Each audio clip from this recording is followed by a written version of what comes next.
আজকে আমি রান্না করছি নিরামিষ সবজি ভাপা। সবজি ভাপা খেয়ে দেখুন, গরম ভাতে এই সবজি ভাপা দিয়ে খেলে এক থালা ভাত নিমেষেই উড়ে যাবে।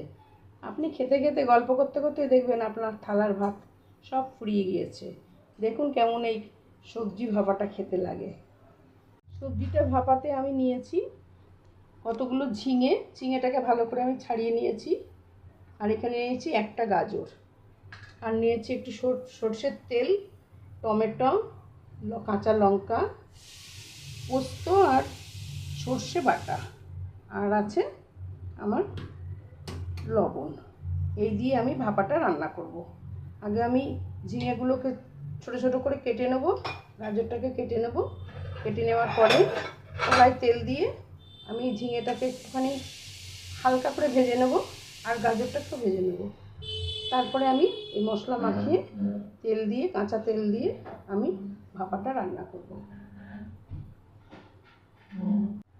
কড়াই তেল দিয়েছি, তেলটা বেশ গরম হয়ে গিয়েছে। এবার তেলটা গরম হয়ে গেছে, এর মধ্যে আমি এই গাজর আর ঝিঙেটাকে একটু ঢেলে দেবো। গাজর আর ঝিঙেটাকে আমি হালকা করে একটু নাড়াচাড়া দিয়ে নেবো, কারণ এই যে কাঁচা কাঁচা যে গন্ধটা বেরোবে সেটা আর বেরোবে না। ভালো করে নেড়ে নিই। যদি আমি একটু পরিমাণ মতো একটুখানি লবণ দিলাম, আমি আবার ওই যখন ভাপা করবো তখন তো আবার লবণ দিতে হবে, এই জন্য আমি লবণটা একটু কম করে দিলাম, কারণ লবণ ভাপায় বেশি হয়ে যাবে।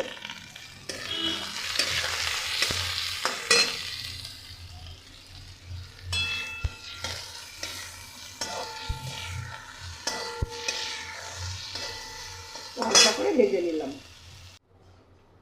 হয়ে গিয়েছে আমার। একটু হালকা করে না করলে এটা এই সবুজ জিনিসটা থাকবে না। আমার হয়ে গেছে করা। এবার আমি অফ করে বাটিতে ঢেলে নেব। আমার নিরামিষ ভাপার জন্যে ঝিঙে আর গাজর নিয়ে নিয়েছি। এই গাজরটাকে আমি একটু কড়াই নেড়ে নরম করে নিয়েছি, কেননা একটা কাঁচা কাঁচা তো গন্ধ বেরোবে, আর এই গাজরটাও বেশ একটু নরম হয়েছে। আমি এতে এখন একটু পরিমাণ মতো লবণ দেব। লবণ দিলাম। এবার আমি ওতে দেব এই পোস্ত আর সর্ষে আর কাঁচা লঙ্কা বাটা। পোস্ত, সর্ষে, কাঁচা লঙ্কা বাটা সবটা আমার লাগবে না, আমি অল্প করে দিচ্ছি।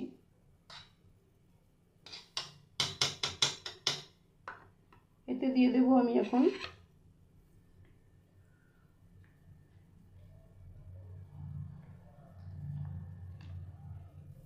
একটুখানি রং হওয়ার জন্যে আমি অল্প একটুখানি কাশ্মীরি লঙ্কার গুঁড়ো দিলাম, আর দেব অল্প হলুদ।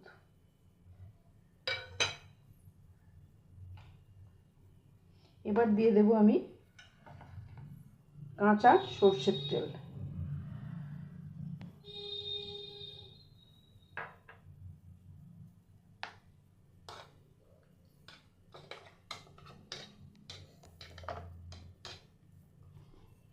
এই ভাপাটা দিয়ে দেখবেন গরম গরম এক থালা ভাত খাওয়া হয়ে যাবে।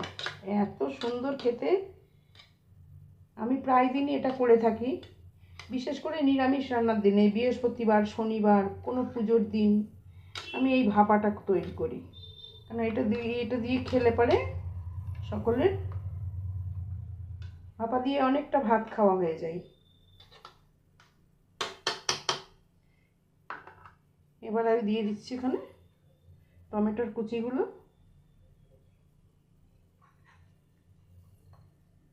টমেটোর কুচিগুলো সাজিয়ে দিলাম।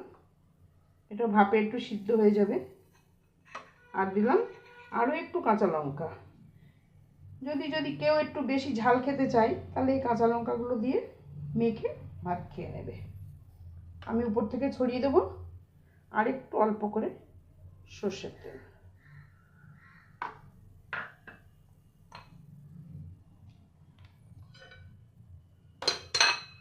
এবার ঢাকা দিয়ে, আর এই গরম জল আমার ফুটে গিয়েছে। এই ফুটন্ত জলের উপরে আমি এবার বাটিটা বসিয়ে দেব। জল ফুটে গিয়েছে, দিয়ে এই 10 মিনিট মতন রাখলেই আমার ভাপাটা রেডি হয়ে যাবে।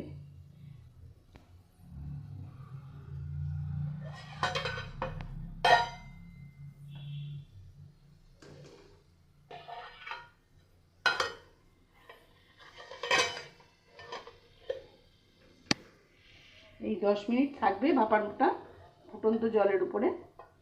দিয়ে আমি এবার একটা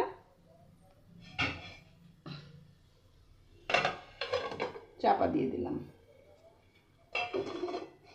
এই চাপা অবস্থায় 10 মিনিট থাকবে, তবে আমার রান্নাটা কমপ্লিট হয়ে যাবে।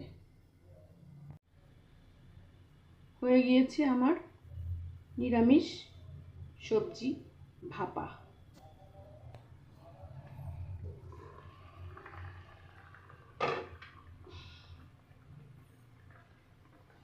ভাপানো হয়ে গেছে, এবার আমি গ্যাসটা অফ করে দিয়ে নামিয়ে নেব।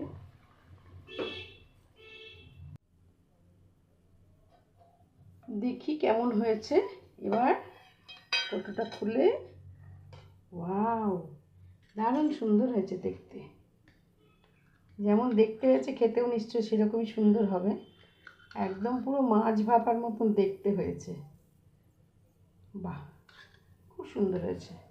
আপনারাও এইভাবে নিরামিষের দিনে নিরামিষ তরকারি এইভাবে ভাপিয়ে ভাপা খান সবজি দিয়ে, খুব ভালো লাগবে। আর তেলটা আপনাদের খুশি মতন দেবেন, একটু কম দিলেও অসুবিধা নেই। তেলটা সবসময় বেশি দিতে হবে তার কোনো মানে নেই। তেলটা কম হলে হয়তো বেশি শরীরের পক্ষে যার যার বুঝবেন সেইভাবে খাবেন। আর প্রয়োজন মনে করলে 1 চিমটে চিনি দিয়ে নেবেন, একটু মিষ্টি। আমি এতে মিষ্টি দিইনি যেহেতু ভাপা বলে, অনেক তেল আছে।